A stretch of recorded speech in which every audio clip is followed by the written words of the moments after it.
আমার ছেলে ও মেয়ে একই বেডরুমে থাকত। একদিন গভীর রাতে হঠাৎ মেয়ের কান্নার মতো শব্দ শুনে আমি চমকে উঠলাম। শব্দটা এত অস্বাভাবিক ছিল যে আমার মনে অদ্ভুত এক উদ্বেগ তৈরি হল। আমার মেয়ে ফিসফিস করে বলেছিল, ভাই একটু আস্তে। মায়ের ঘরে একদম পাশে। তার কথাগুলো শুনে আমার মনে সন্দেহ জন্মায়। আমি আস্তে করে তাদের ঘরের জানলা দিয়ে উকি দিলাম। আর যা দেখলাম তা দেখে আমার শ্বাস বন্ধ হয়ে যাওয়ার মতো অবস্থা হয়। আমার নাম তৃষা। আমি একজন সাধারণ গৃহবধূ। আমার দুটি সন্তান ছিল, একটি ছেলে এবং একটি মেয়ে। মেয়ে আমার নিজের সন্তান হলেও ছেলে আমার দ্বিতীয় বিয়ের পর আমার জীবনে আসে। তাদের বয়সের ব্যবধান ছিল 5 বছর। আমার মেয়ের নাম ছিল শিরিনা এবং ছেলের নাম ছিল সাকিব। আমি সাকিবকে নিজের সন্তানের মতোই ভালোবাসতাম। আমার দ্বিতীয় বিয়ের আগে শিরিনা হস্টেলে থেকে পড়াশোনা করত। সে তার নতুন বাবা এবং ভাইকে খুশি মনে মেনে নিয়েছিল। তবে সে সিদ্ধান্ত নিয়েছিল যে তার পড়াশোনা হস্টেলের শেষ করবে। আমি তার ইচ্ছার উপর জোর দিইনি। সম্প্রতি শিরিনা তার গ্র্যাজুয়েশন সম্পন্ন করে বাড়ি ফিরছে। একই সময়ে সাকিব ও তার পড়াশোনা শেষ করেছে। তারা দীর্ঘদিন পরে একে অপরের সঙ্গে দেখা করুন। কয়েকদিনের মধ্যে তারা চাকরির জন্য অন্য একটি শহরে যাওয়ার সিদ্ধান্ত নেন। তাদের চাকরি একই শহরে হলেও ভিন্ন ভিন্ন কোম্পানিতে ছিল। তারা সিদ্ধান্ত নেয়, একসঙ্গে থাকলে খরচ কম হবে। আমারও তাদের এই সিদ্ধান্ত ঠিক মনে হয়েছিল। তাই তাদের একসঙ্গে থাকার অনুমতি দিয়ে আমি তাদের কাজের জন্য অন্য শহরে পাঠিয়ে দিই। কিন্তু সন্তানদের চলে যাবার পর বাড়ি খুবই ফাঁকা ফাঁকা লাগছিল। তবু আমি জানতাম তাদের নিজেদের জীবন গড়ার জন্য একটি গুরুত্বপূর্ণ। আমাদের পরিবারের আর্থিক অবস্থা খুব ভালো ছিল না। আমার স্বামীর পেনশন ছিল খুবই সামান্য, যা দিয়ে পুরো পরিবারের খরচ চালানো কঠিন হয়ে পড়েছিল। সন্তানদের পড়াশোনার খরচ চালানোর জন্য আমরা আমাদের একমাত্র বাড়ি বিক্রি করতে বাধ্য হই। বছরখানেক পরে আমাদের সন্তানরা চাকরি পেয়ে প্রতি মাসে কিছু অর্থ পাঠাতে শুরু করে। আমি সেই অর্থ কিছুটা বাড়ির খরচে ব্যয় করতাম, আর বাকিটা সঞ্চয় করতাম। এইভাবে 5 মাস কেটে যায়। তবে এই সময়ের মধ্যে আমি একবারও সন্তানদের দেখতে যেতে পারিনি। আমার স্বামী পক্ষাঘাতে আক্রান্ত ছিলেন এবং তার দেখাশোনার জন্য বাড়িতে আর কেউ ছিল না। 2 বছর পর দীপাবলির সময় ঘনিয়ে এল। আমি সন্তানদের বাড়িতে আসার জন্য বলি, কিন্তু তারা কাজের ব্যস্ততার অজুহাত দিয়ে আসতে রাজি হয়নি। ফোনে তাদের কাছে আমার আকুতি জানালেও তাতে কোনো লাভ হয়নি। অবশেষে আমি নিজে তাদের সঙ্গে দেখা করার সিদ্ধান্ত নিই। একদিন আমি আমার স্বামীর ঘনিষ্ঠ বন্ধুকে ডেকে তার যত্নের দায়িত্ব দিলাম এবং সন্তানদের কাছে যাওয়ার জন্য যাত্রা শুরু করলাম। ফ্রেন্ড স্টেশন থেকে আমি ভিডিও কল করে তাদের জানালাম যে আমি আসছি। আমার বড় ছেলে সাকিব এই খবর শুনে বিস্মিত হয়। সে আমাকে বলল, মা, তোমাকে আসার দরকার নেই, আমরা 3 দিনের মধ্যে বাড়ি যাব। তার কথায় আমি তাকে প্রতিশ্রুতি দিলাম এবং বাড়ি ফিরে এলাম। 3 দিন পর খুব সকালে প্রথম ট্রেনে আমার সন্তানরা বাড়ি ফিরে এল। তাদের দেখে আমার চোখে জল চলে এল। আমি তাদের বুকে জড়িয়ে ধরলাম। আমার মনে হলো এটাই আমার জীবনের সবচেয়ে সুখের মুহূর্ত। আমি সাকিব ও শেরিনাকে দীর্ঘদিন পর একসঙ্গে দেখে খুব খুশি হয়েছিলাম। তবে শিরিনার মধ্যে বেশ কিছু শারীরিক পরিবর্তন লক্ষ্য করলাম। গত 2 বছরে তার চেহারায় অনেকটা পরিবর্তন এসেছে। যেদিন তারা বাড়ি ফিরে, আমি লক্ষ্য করলাম যে তারা দুজনে একসঙ্গে একটি ঘরে ঢুকে গেল। আমি ভেবেছিলাম সেরেনা হয়তো তার ব্যাগ রেখে ঘর থেকে বেরিয়ে আসবে, কিন্তু 1 ঘন্টা কেটে যাওয়ার পরও তারা ঘর থেকে বেরোয়নি।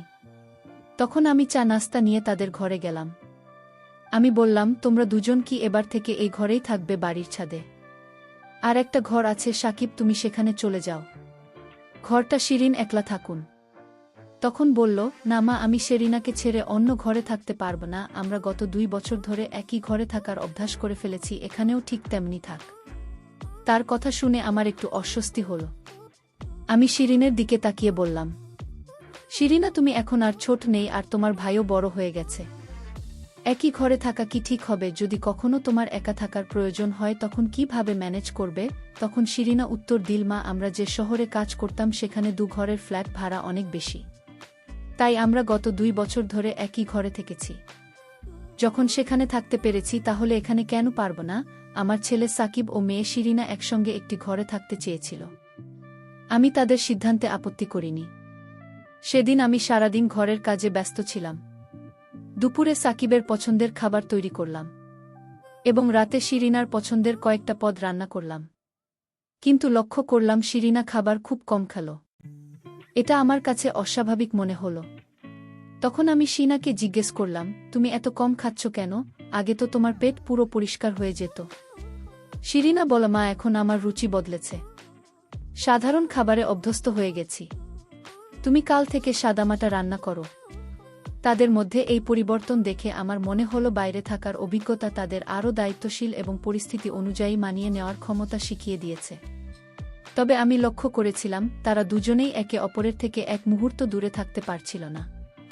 যেখানে শিরিন থাকত সাকিব ঠিক সেখানেই চলে যেত। এক রাতে আমার স্বামী ঘুমিয়ে পড়ার পর আমি তাদের ঘরে গেলে আমার এবং তাদের ঘর পাশাপাশি ছিল।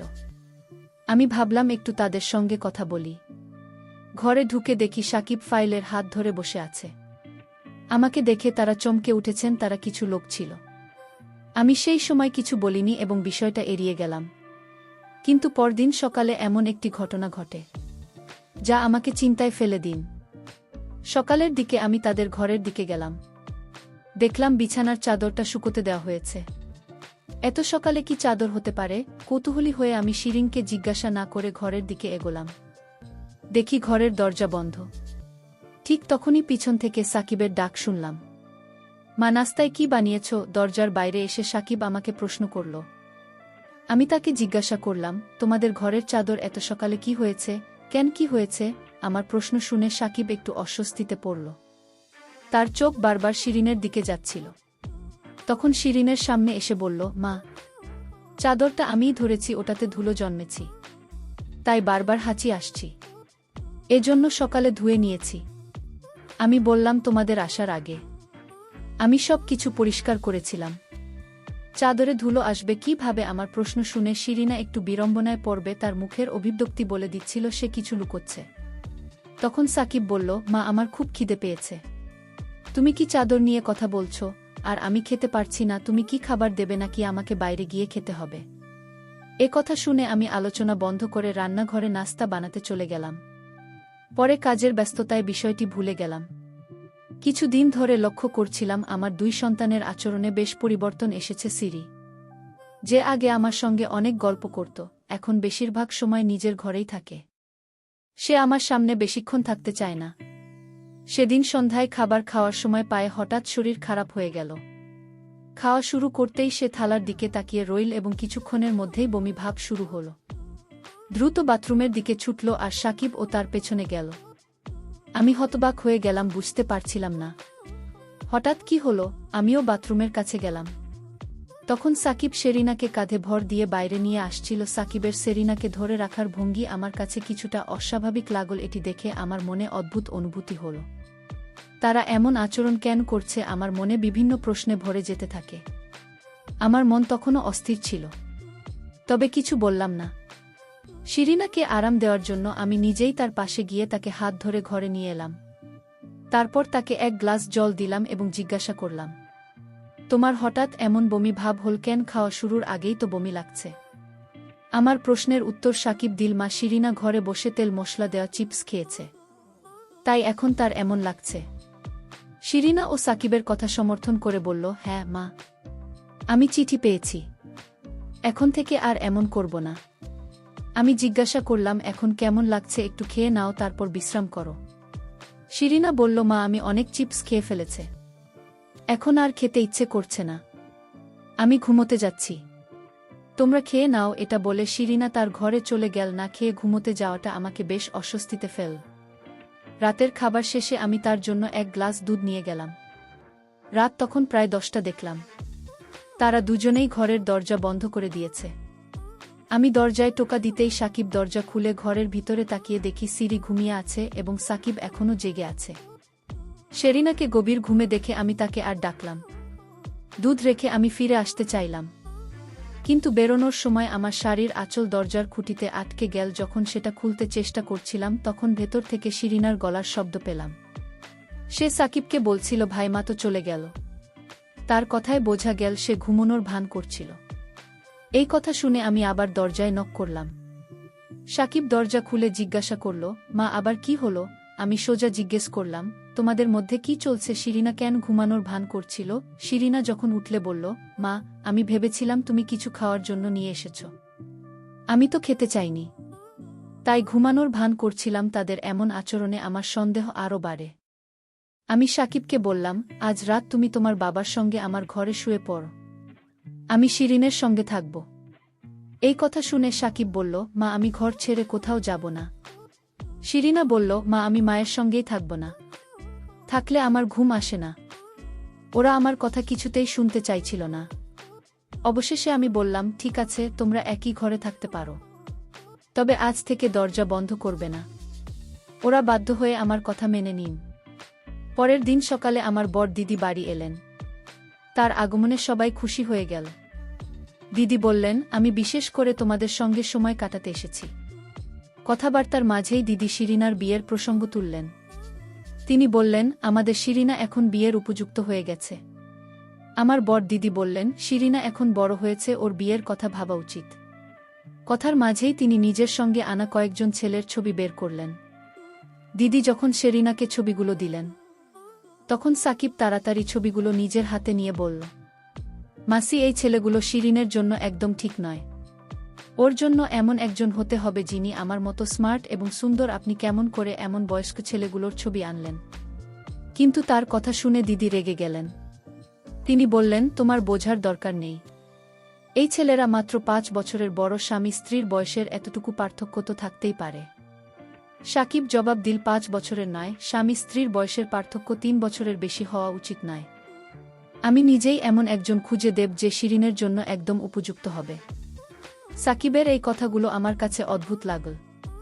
সেখানে শিরিনার বিয়ের কথা হচ্ছিল, আর সে নিজেকে পাত্রের সঙ্গে তুলনা করেছিল। তাই আমি তাকে কিছু না বলে বললাম, তুমি এখন তোমার ঘরে যাও।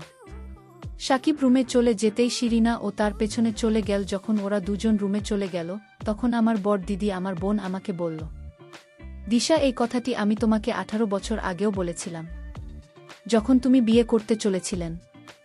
তোমার স্বামীর সঙ্গে আমার কোনো সমস্যা ছিল না, কিন্তু তার সব ছেলেকে গ্রহণ করা আমার কখনোই ঠিক মনে হয়নি। তুমি যদি 2 মেয়ের বাবা এমন একজনের সঙ্গে বিয়ে করতে, সেটাও ঠিকঠাক, কিন্তু তুমি সব ছেলেকেও গ্রহণ করলে, যা আমার কাছে কখনই গ্রহণযোগ্য ছিল না। এখন যেভাবে বাড়ির পরিস্থিতি দেখছি, সেটাও ঠিক মনে হচ্ছে না। তার আচরণে কিছু একটা সমস্যা রয়েছে। আমি আমার বড় বোনকে বললাম, দিদি, তুমি এসব কি বলছো? দিদি বলল, আমি জানি আমার কথা তোমার খারাপ লাগবে, কিন্তু আমি সবসময় সত্য বলি। আমি তোমার ছেলে মেয়েদের উপর একটু ভরসা করতে পারি না, আর তোমাকেও করতে বলবো না। আমি শিরিনাকে জানি, কিন্তু তোমার সব ছেলেকে তুমি এখনো পুরোপুরি বুঝতে পারেননি। তুমি তাদের দুজনকে একসঙ্গে শহরে পাঠিয়েছে। এটা তোমার সবচেয়ে বড় ভুল। এখন তারা বড় হয়ে গেছে।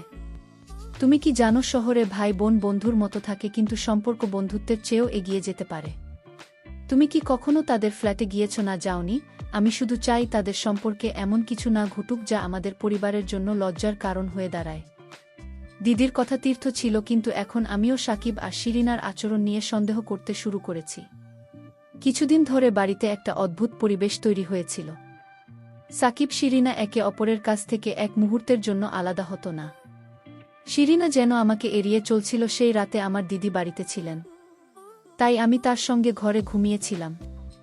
দিদির কথাগুলো সারা রাত আমার মনের শান্তি কেড়ে নিয়েছিল। রাত প্রায় 2টা নাগাদ যখন আমার ঘুম ভাঙল এবং আমি পাশ ফেললাম, তখন লক্ষ্য করলাম বাচ্চাদের ঘরের লাইট এখনো জ্বলছে।